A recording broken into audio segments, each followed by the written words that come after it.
বলা আছে একটা 50 মিটার লম্বা মই একটি খাড়া দেয়ালের সাথে হেলান দিয়ে রাখা আছে। মইয়ের এক প্রান্ত মাটি থেকে 40 মিটার উঁচু দেওয়ালকে স্পর্শ করে।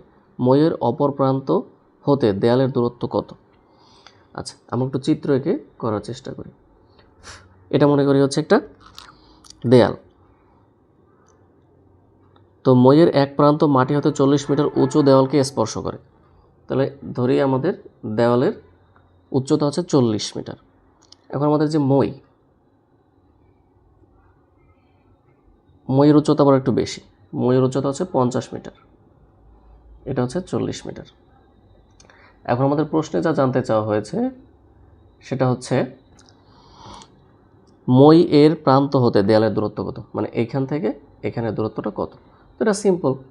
এটা আমাদের একটা কি হয়েছে, পিথাগোরাসের উপপাদ্য অনুসারে অতিভুজ স্কয়ার সমান ভূমি স্কয়ার প্লাস লম্ব স্কয়ার। তাহলে আমরা যদি এরকম করি, অতিভুজ স্কয়ার সমান হচ্ছে ভূমি স্কয়ার, ভূমি এক্স ধরলাম, আর লম্ব 40 দেওয়া আছে। তাহলে 5 5 2500 মাইনাস হচ্ছে 4 4 1600 সমান হচ্ছে আমাদের এক্স স্কয়ার। তাহলে এখানে আমাদের চলে আসে কত, 900 আসে।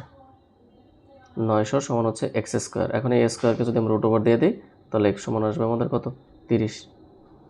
তাহলে মইয়ের গোড়া থেকে দেয়ালের দূরত্ব হচ্ছে